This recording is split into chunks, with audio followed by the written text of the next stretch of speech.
Hello ladies and churros, and welcome back to another Wikipedia Clickhole. Last week we went from the small and rather unremarkable Kirker-covered bridge in Ohio to Stralsund, Germany, the birthplace of Angela Merkel. So who knows where we'll start and end up today. And don't worry, if you're bored of clickholes and miss the good old days of my other content, there is something in the works, so please hang in there while I attempt to get up off my arse. Let us gather in a circle, hold hands, and manifest some truly random knowledge. Upside down or the human flies?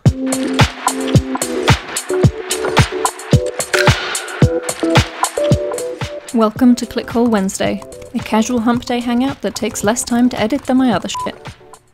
Here we go. Upside Down or the Human Flies, which is a 1899 British short silent drama film featuring a conjurer sending his audience to the ceiling. The film exploits a very simple illusion, that of filming with the camera turned upside down so that the actors appear to be performing on the ceiling. The effectiveness of the final result is such that nearly 70 years later, Stanley Kubrick used the same technique in 2001: A Space Odyssey. That is truly random. Oh, we can't click on the picture. But you can see it looks like, I guess they've nailed some light furniture to the ceiling and then filmed regularly down here. Okay, well that's a short one. Let's go to Stanley Kubrick. He's an interesting character about whom I don't actually know much. So Stanley Kubrick is a really famous director. I'm sure you've seen one of his films. He is frequently cited as one of the greatest filmmakers in cinematic history, and his films are mostly adaptations of novels or shorts. They're noted for realism, dark humour, cinematography, extensive sets, and evocative use of music. I would say The Shining is probably the best example. Let's see, he was raised in the Bronx, received average grades, but was very interested in literature, photography, and film early on, and he taught himself all aspects of film production and directing after graduating high school. He worked as a photographer for a magazine, and then later began making shorts, and from there became a proper Hollywood director. But he moved to the UK in 1961 because he had a growing concern about crime in America, and he hated the Hollywood industry. Well, he was an artist, and Hollywood is less about artistry and more about money, so it didn't quite work out, which is hilarious because his films were largely successful, so they should have just let him do his thing, to be honest, in my opinion. That's not on Wikipedia. I think he was also an agoraphobe, if I remember correctly. He did not want to leave, or he was afraid of flying or something. Well, we'll find out. Wow, he had a proper manor. Wow, that's a mansion. Jeez. Anyway, it became his workplace. He did all his writing, research, editing, and production management there. So he had complete artistic control over his films, with the rare advantage of having financial support from major Hollywood studios. Oh yeah, he was a notorious perfectionist. Pretty much every actor he worked with cites him being an absolute nightmare. So he took painstaking care with researching his films and staging scenes, working in close coordination with his actors and other collaborators. He often asked for several dozen retakes of the same shot in a movie, there you go, which resulted in many conflicts with his casts. He's the kind of person who, as an actor, you probably dreamt of working with, but then just wanted it to be over. The film Barry Lyndon, 1975, he filmed it with lenses that were developed for NASA in order to film scenes under natural candlelight. That is commitment to filmmaking. I mean, he just took the hard way to do everything, but it was worth it. Oh yeah, and The Shining made him one of the first directors to make use of a Steadicam. So he had sort of stabilized tracking shots, like down the hallways and stuff. Really neat. And he died at the age of 70. Ooh, this is going to be an insane article. Okay, let me pick through it, some interesting bits. Interesting that he was born in the lying-in hospital. I suppose that is the natural state of being in a hospital, but that's really... Why is it called that? Doesn't say. Might have to look that up. God, they really know all his family history. His family arrived at Ellis Island. It was his great-grandfather who arrived at Ellis Island, leaving behind his wife and 2 grown children to start a new life with a younger woman. Wow. Oh, he had a lifelong interest in chess, and learned it young. That's kind of interesting. He credits chess with helping him develop patience and discipline in making decisions. Yeah, patience and discipline. Definitely true. He briefly attempted a career as a drummer, because he was interested in jazz as a teen. That's curious. He was introverted and shy, had a low attendance record, and often skipped school to watch double-feature films. Is it just me, or I feel like some of the most successful people don't actually do that hot at school? Especially creatives. They tend not to do well, and they break all the rules, and then they achieve their greatness. couldn't go to university even because his grades were so bad, and there was too much demand for college admissions with everybody coming home from World War II. He maintained that schools were ineffective in stimulating critical thinking and student interest. His dad was really disappointed, because he knew Kubrick was fully capable of doing really well, but he did permit Kubrick to take up photography. I feel like our inner child definitely knows what we want best. That's something to learn from.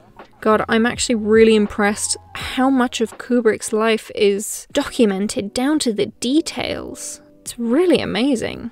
So his films involve expressions of inner struggle, examined from different perspectives. He often left the meaning of his films open to interpretation. He believed that the subconscious emotional reaction experienced by audiences was far more powerful in the film medium than in any other traditional verbal form, and was one of the reasons why he often relied on long periods in his films without dialogue, placing emphasis on images and sound. Kubrick further stated, "The essence of a dramatic form is to let an idea come over people without it being plainly stated. When you say something directly, it is simply not as potent." I have to say I did not know he was such a philosopher when it came to his work, but it definitely makes sense, having seen a lot of it.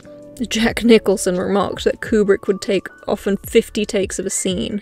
Nicole Kidman explains that the large number of takes he often required stopped actors from consciously thinking about technique, thereby helping them enter a deeper place. Interesting, because I feel like I would just try to get it done.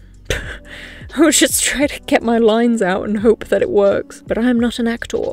He viewed actors as emotion-producing instruments. He's kind of crazy. He said it took days to get used to the crew, and compared it to getting undressed in front of 50 people, and that once you're accustomed to them, the presence of even one other person on set is discordant. I mean, that is discipline and meticulousness to the nth degree. I wonder if any other directors have kind of taken after his style, because you certainly haven't heard about it.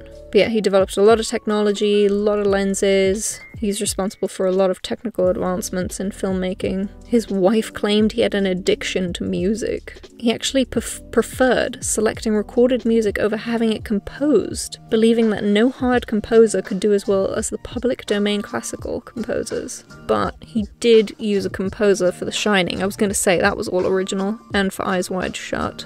He was a workaholic and rarely took a vacation or left England during the 40 years before his death. His confined way of living and desire for privacy has led to spurious stories about his reclusiveness, but others say it was a myth. He was so fond of machines that his wife once said, "Stanley would be happy with 8 tape recorders and 1 pair of pants." Priorities on the pants. Ooh, he had a pilot license. Weird, I didn't know that. Yeah, because I thought he had a fear of flying. Oh, he later developed a fear of flying. Read. I can read. But he died in his sleep at the age of 70 in 1999, suffering a heart attack. His funeral was held at his house, with only close friends and family in attendance. The media was kept a mile away. Among those who gave eulogies include Steven Spielberg, Nicole Kidman, and Tom Cruise, and he was buried next to his favourite tree on the estate. Yeah, the cultural impact and tribute section are like almost half the entire article. Oh no, maybe not. Still, that's pretty significant. That is a legacy and a half. Actually, it has its own main article. Influence of Stanley Kubrick. That's when you know you've really made it. Okay, well, geez, there's a little intro to Stanley Kubrick. If you haven't watched a Kubrick film, I highly recommend it. Do kind of want to click on some of his films, but I don't want to give any spoilers, so I'm going to avoid it. Okay, I think I need to know why the lying in hospital is called Lying In. It just sounds like a joke. The Society for the Lying In Hospital. What is this? Wow, it's a really dramatic building though. There is a swaddled baby on the facade. Why this detail in particular? This is really strange. Oh, lying in is an archaic term for childbirth. Oh. Oh, okay, well we've clicked on it now. Who else was born here? Oh, doesn't say who else was born here. That's weird, I thought it would. Well, that was a highly uninteresting click. I was very excited to know if this swaddled baby down here was meaningful in any way, but it is not. So I don't know why they featured it in the photo. Wikipedia is so weird sometimes. Okay, let's see what we got. We can look at Mr. J.P. Morgan. We could look at Mr. Rockefeller, if we want to go full Illuminati. Yeah, you know what? Let's learn about Mr. J.P. Morgan. Why not? Oh, it's going to be a big one. Alright, so he was born in 1867. His father, JP Morgan Sr., had the main fortune, and then he inherited it and took over the business interests. So aside from the banking and the money and everything, he also supported the Lying-in Hospital, the Red Cross, the Episcopal Church, and endowed the creation of a rare book and manuscript collection at the Morgan Library. That's actually kind of cool. Wonder what's in there. Morgan brokered a deal that positioned his company as the sole munitions and supplies purchaser during World War I for the British and French governments. Damn! That is quite the deal. He was also a banking broker for financing to foreign governments both during and after the war. Illuminati. So he was born in Irvington, New York. Oh, his mother is the 18th great-granddaughter of Edward I. Wow, Illuminati big time. The younger Morgan resembled his father in his dislike for publicity, and continued his father's philanthropic policy. Yeah, probably to make up for all the war they fucking funded, but okay, yeah, sure. So, he played a prominent part in financing World War I. He made his first loan of $12 million to Russia. In 1915, he loaned $500 million to France and Britain. That is so much money for the time. I'm blown away. My god. Lucky for him, it seemed the war was not going to end quickly, so they decided to forge a formal relationship with France. How convenient. I'm sorry, I just think there were way too many profits to be made in war. It depresses me. As they say, follow the money. But those dealings became strained during the war as a result of poor personal relations with the French. Relationships that heightened in importance by the unexpected duration of the conflicts and its costs and the complications flowing from American neutrality. Oh, that's right! America was neutral. Oh my god, so that he was just making money off a foreign war. Damn, that's the American way. US Treasury Secretary and others in the Wilson administration were suspicious of JP Morgan & Co.'s enthusiastic role as British agent for purchasing and banking. Yes, they were like, well, we can't have that. So when the US entered, suddenly they needed close collaboration, in the course of which Morgan received financial concessions. Oh my god, he was nearly assassinated in 1915. Eric Munter, I think, entered his mansion in Long Island and shot him twice. This was ostensibly to bring about an embargo on arms and in protest of his profiteering from war. However, he quickly recovered from his wounds. Oh my god. And then after World War I and the Versailles Treaty, he managed Germany's reparation payments. Holy crap. World War I was one of the greatest things that ever happened to JP Morgan. But he took heavy losses during the Great Depression. Well, just as well, he had a lot of stock. The assets of the House of Morgan fell 40%, and American banking came under heavy attack. Morgan personified banking, which is interesting considering he hated publicity, so he must have been mortified that he got so attached, and drew attacks from politicians, especially in the US Senate's Pecora hearings of 1932, which created a tidal wave of anger against Wall Street. He was also a director in the US Steel Corp, Pullman Company, what's that? Railroad cars, Aetna Insurance, and the Northern Pacific Railway. Oh my god. Died in 1943 in Florida, and is buried in Connecticut. In 1920, he gave his London residence to the US government for use as an embassy. He created a library as a public institution and memorial to his father, and then his personal librarian became the first director of it, and continued an aggressive acquisition and expansion of the collections, which included illuminated manuscripts. Oh, it's some of my favourite work. I love illuminated manuscripts, all this old calligraphy and writing, all these ornate letters and designs. I love that. Author's original manuscripts, what is that?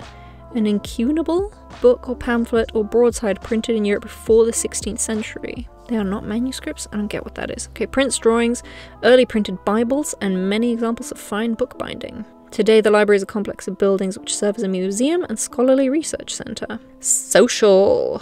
He was a yachtsman. What else do you do when you're that rich in the early 20th century? Or at any point, really. You have a yacht. Legend at the shipyard credits the phrase, "If you have to ask, you can't afford it," to Morgan when asked what the yacht cost. Yeah, I can't argue that. This quote is most often attributed to his father in connection with the yacht Corsair, launched in 1891. He sold the Corsair 4 to the British Admiralty in 1940 for $1. Oh my god. He sold his yacht for $1. And then after the war, the Corsair was sold to Pacific Cruise Lines and began service in 1947 as a luxury cruise ship, operating between Long Beach and Acapulco. But 2 years later, it hit a rock and was deemed a total loss. But fortunately, everybody was rescued. Morgan was a member of the Jekyll Island Club, aka the Millionaires Club on Jekyll Island, Georgia. Jekyll Island, Georgia? You know where we're going. We're going to Jekyll Island. Okay, Jekyll Island Club was a private club, founded in 1886, when members of an incorporated hunting and recreational club purchased the island for $125,000, which is the equivalent of about $3.1 million in 2017. It thrived through the early 20th century. Its members came from many of the world's wealthiest families, most notably the Morgans, Rockefellers, and Vanderbilts. Oh, so it's the Illuminati Club. That's what it is. Good. Right. The club closed, as far as we know, at the end of the 1942 season due to complications from World War II. In 1947, after 5 years of funding a staff to keep up the lawn and cottages, the island was purchased from the club's remaining members for $675,000. Good profit, from 3.1 to 7.4 million, roughly. They tried operating it as a resort, but it was not successful, and the entire thing was shut down by 1971, and it's now designated a historic landmark. Oh, but it reopened as a luxury resort hotel. Oh, so you can stay there now. So initially it was intended to be acquired and then resold to businessmen as a winter resort, but then they incorporated it as the Jekyll Island Club, and they agreed to sell 100 shares of the club stock to 50 people at $600 a share, which is about $15,000 in 2017.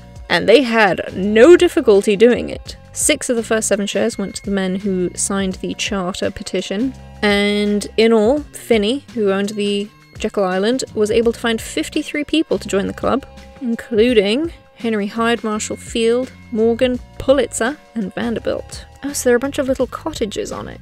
They're not really cottages, I wouldn't call that a cottage, but that's what they've written. They created a constitution and bylaws and nominated officers. First president was Aspinwall. Who's he? He was an American lawyer and soldier who served in the US Civil War. Interesting. Must have had money. Anyway, the first officers had the task of turning the undeveloped property into a social club for the wealthy upper class of America. Several nationally important events took place on Jekyll Island during the club era, including the first transcontinental telephone call made by Theodore Vail, president of AT&T, to Alexander Graham Bell, Thomas A. Watson, and President Woodrow Wilson in 1915. That took place on Jekyll Island. Wow. Hunting was a major recreational activity at the club, and they hired a gamekeeper.